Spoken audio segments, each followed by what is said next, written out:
All right, boys and girls, so we are going to do some math. Turn my volume up. We are on chapter 3. Oh, lesson 3. I thought we were on lesson 1. We're on lesson 3. Chapter 3, lesson 3, two-digit dividends. We're just going to go ahead and dive right in and work out some problems. I hope you're following along with your notes. So before we get started, some vocabulary. The dividend is the number that's being divided, and the divisor tells you how many groups. So let's say, that the dividend will often be the larger number in our cases, especially in those early examples, and then the divisor will be that smaller number, that number of groups. Let's go ahead and jump into some examples. We're going to work out 5 into 75, so that's 75 divided into 5 groups. Okay, and you have your whiteboard, and I've got my whiteboard. Looking good.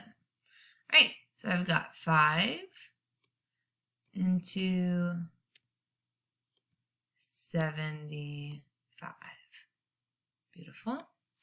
So, our first step, 5 into 7. So, how many times can I put a group of 5 into 7? Well, one group of 5 is going to be how many? It's going to be 5. And then I'll have 2 left over, because I know that 1 times 5, I'm going to use that finger, equals 5. If I go one more group, I get to 2 times 5, and that equals 10. So my 7 is more than 5, but less than 10, and I need to go with the smallest amount that it goes into completely. So that would be 1. 1 times 5, that's my next step. 1 times 5 equals 5. I put that down here. I'm going to draw a line, and then I'm going to subtract. I know a lot of you have done this, and a lot of you might be feeling a little rusty, and that's okay. We'll work them out together. So my next step is 7 minus 5. What does that equal? 2. 5, 7, and I take 5 away, I get 2. I put that 2 here, and then I need to bring this 5 down so I can deal with it. So I just pop it down like that until that little guy gets out of there. My next step is I'm just going to repeat this process all over again. So 5 into 25. So let's work out my multiples. 5 times 1 equals 5. 5 times 2 equals 10. 5 times 3 equals 15. And also, I want to say a lot of you might be able to just jump to that and go 5 times blank equals 25, and you're good to go. Some of you might need to work it out like this, and that's okay. 5 times 4 equals 20. Oh man, handwriting isn't very good right there. And then, oh, I can tell what it's going to be. 5 times 5 equals 25. There we go. How many groups of 5 do I need to make exactly 25? Well, there you go. 5 times 5 equals 25. I'm going to put that 5 right above this 5 that I brought down. That'll keep things nice and lined up. 5 times 5 times 5 equals 25. I put that right here. My next step, just like I did on this one, is I subtract.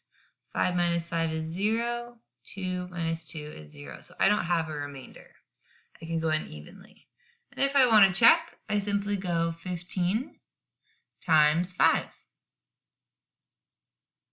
5 times 5 is 25. Bring down the 2, or 5. Bring up the 2. 5 times 1 is 5, plus 2 is 7. There we go, 75. So if I can go front and forward like that, you know I'm good to go. All right, let's do another one. Let's see what the book's got for us. Okay, we did that one. We're on it. Let's do this one. 57 divided by 4. Okay, so you're writing that down, 57 into 4 groups. I'm going to write it down over here. I'm going to erase all of this. I always forget how to do that. Let's do undo. Oh, that's going to take forever.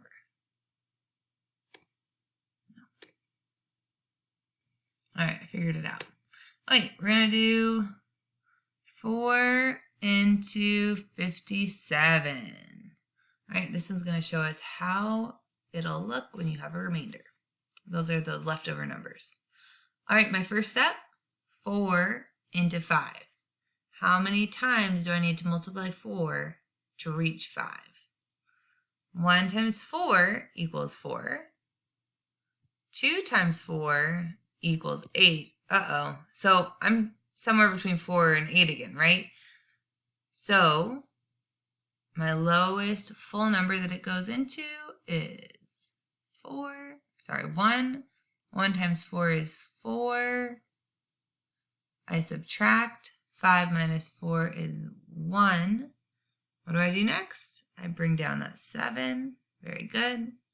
So now I'm looking at 4 into 17. Well, let's keep going with our multiples of 4. 1 times 4 equals 4. 2 times 4 equals 8. 3 times 4 equals 12. Get out of there. 4 times 4 equals 16. 4 times 5, equals 20. Okay, so here I go again. I'm in between two numbers, aren't I? I'm between 4 times 4 and 4 times 5 because I want 17, not 16 or 20. So I need to go with my full group, the number that I'm saying this in a confusing way. So if I have 16 of something, right? 17 of something. And I have, right now, I'm putting it into groups of 4. 1, 2, 3, 4. So if I have 4 times 4 equals 16, I have 4 in each one, right? 1, 2, 3, 4. 1, 2, 3, 4. 1, 2, 3, 4. 1, 2, 3, 4. Okay. So I have 2, 4, 6, 8, 10, 12, 14, 16. I have one more that equals 17. So when I say the lowest whole groups, what I mean is I can't make 20 with just this extra 1, can I? So my whole groups of 4, the maximum I can make are 4 with my 17 dots. And I'll just have that one left over. Okay, back to the drawing board. So we have our 4 groups. I'll put that up there above my 7. 4 times 4 equals 16. 17 minus 16 is 1. Do I have any other numbers to bring down? No. So this is my remainder.